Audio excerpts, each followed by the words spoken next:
It's perhaps the most stigmatized and misunderstood psychological disorder of them all, even among psychologists. Maybe because it's pretty rare, affecting about 1% of the population, schizophrenia causes more anxiety in the media, in the public, and even in doctors' offices than any other mental illness. As a result, its sufferers have often been shunned, abused, or locked up. And among the many fallacies that surround the disorder is simply what it means. The word schizophrenia literally means split mind, but contrary to popular belief, the condition has nothing to do with a split in personality or multiple personalities. The term refers instead to what's sometimes called a split from reality. Multiple personality disorder, now known as dissociative identity disorder, is a totally different type of condition, a kind of dissociative disorder. And these two are shrouded in misconceptions, partly because they were the subject of probably the greatest psychological hoax of all time. While many of us can relate on some level to the emotional swings, nervousness, and compulsions that come with mood and anxiety disorders,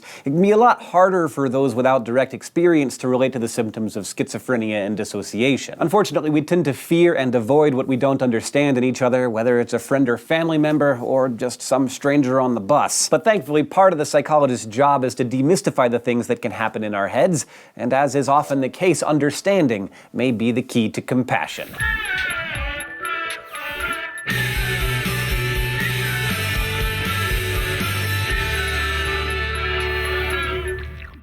Schizophrenia is a chronic condition that usually surfaces for men in their early to mid-20s and for women in their late 20s. For some, the disorder comes on gradually, but for others it can arise more suddenly, perhaps triggered by stress or trauma, although no event can actually cause the disorder. Once thought of as a single discrete condition, schizophrenia is now included in the DSM-5 as a point on a spectrum of disorders that vary in how they're expressed and how long they last, but they share similar symptoms. Schizophrenia spectrum disorders are currently thought of as characterized by disorganized thinking, emotions, and behaviors that are often incongruent with their situations, and disturbed perceptions, including delusions and hallucinations. They all involve a kind of loss of contact with reality on some level. The resulting behaviors and mental states associated with this break from reality are generally called psychotic symptoms, and they usually impair the ability to function. When someone's experiencing psychotic symptoms, their thinking and speech can become disorganized, rambling, and fragmented. This tendency to pick up one train of thought and suddenly switch to another and then another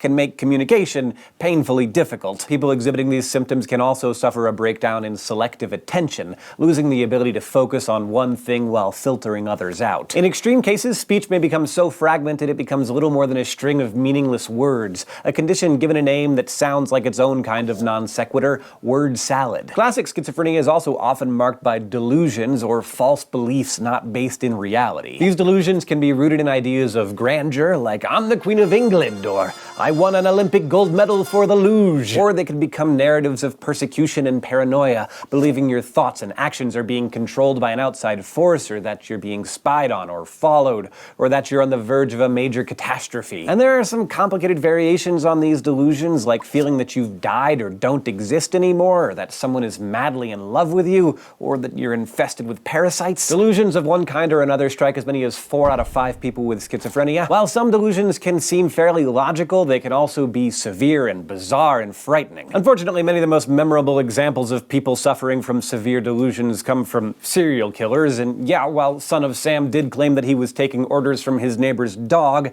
that kind of stuff is in the tiny minority. Brian Wilson of the Beach Boys and Syd Barrett of Pink Floyd have both suffered psychotic symptoms. And then of course there's John Nash, the Nobel Prize-winning American mathematician and subject of the movie A Beautiful Mind. Through proper treatment, some people with schizophrenia have not only learned to live with their illness, but also made fantastic creative contributions to the world. Many people with schizophrenia also suffer from perceptual disturbances or sensory experiences that come without any apparent sensory stimulation, like hallucinations. This is when a person sees or hears something that isn't there, often lacking the ability to understand what is real and what isn't. Auditory hallucinations or hearing voices are the most common form, and these voices are often abusive. It's as if your inner monologue, that little conversation that you have with with yourself or the random things that float through your head were somehow coming from outside of you. It's as if you couldn't sort out whether the voices in your mind were internal and self-generated or external and other-generated. To me, it sounds terrifying. Other common symptoms include disorganized, abnormal, or incongruent behavior and emotions. This could mean laughing when recalling a loved one's death, or crying while others are laughing, acting like a goofy child one minute then becoming unpredictably angry or agitated the next. Movements may become inappropriate and compulsive, like continually rocking back and forth or remaining motionless for hours. Broadly, most psychotic symptoms fall into three general categories traditionally used by psychologists: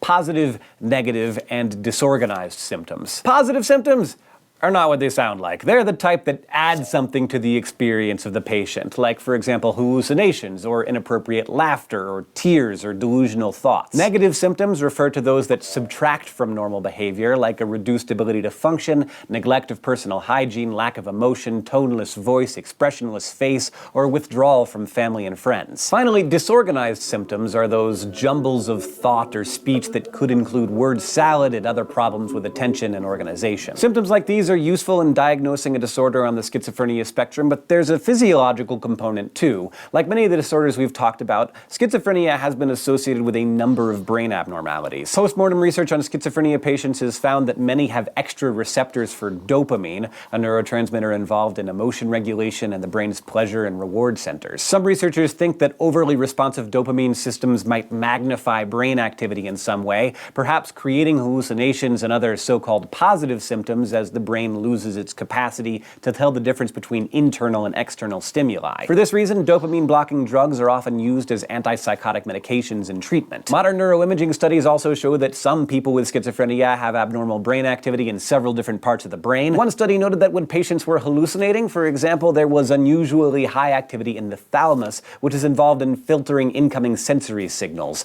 Another study noted that patients with paranoid symptoms showed overactivity in the fear-processing amygdala. So schizophrenia seems to involve not just problems with one part of the brain, but abnormalities in several areas and their interconnections. But what might be causing these abnormalities? Earlier I mentioned how a stressful event might trigger psychotic symptoms for the first time, even though it can't actually create the disorder. Psychologists call this the diathesis stress model. This way of thinking involves a combination of biological and genetic vulnerabilities, diathesis, and environmental stressors, stress, that both contribute to the onset of schizophrenia. This model helps explain why some people with genetic vulnerability might not always develop schizophrenia, and why the rates of schizophrenia tend to be higher with some degree of poverty or socioeconomic stress. And it seems clear that there is some kind of genetic predisposition for the disorder. The 1 in 100 odds of developing schizophrenia jump to nearly 1 in 10 if you have a parent or sibling with the disorder, with about 50-50 odds if that sibling is an identical twin, even if those twins were raised apart. One recent landmark 7-year study looked at genetic samples across 35 countries, examining more than 35,000 people with schizophrenia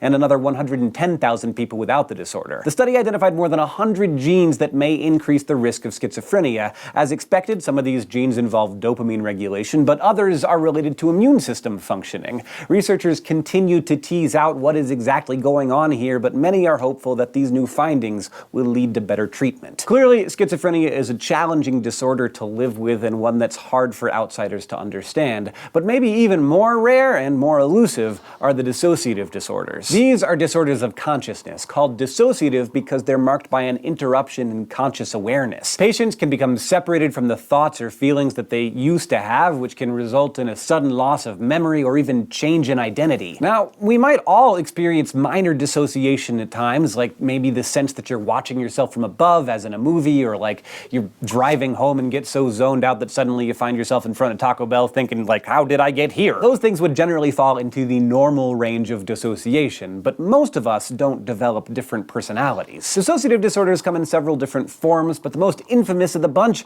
is probably dissociative identity disorder. This has long been known as multiple personality disorder, and yes, it is a thing. It's a rare and flashy disorder in which a person exhibits 2 or more distinct and alternating identities, and the best known case was that of Shirley Mason, whose story was famously rendered in the 1973 bestseller Sybil, and later in a popular miniseries. The book was marketed as the true story of a woman who suffered great childhood trauma and ended up with 16 different personalities, ranging from Vicky, a self-assured French woman, to handyman Sid, to the religious and critical Clara. The book became a craze, and within a few years, reported cases of multiple personality skyrocketed from scarcely 100 to nearly 40,000. Many believe the book was essentially responsible for creating a new psychiatric diagnosis. It turns out, though, Sybil's story was a big fat lie. Yes, Shirley Mason was a real person, and one with a troubled, traumatic past and a number of psychological issues. As a student in New York in the 1950s, she started seeing a therapist named Connie Wilbur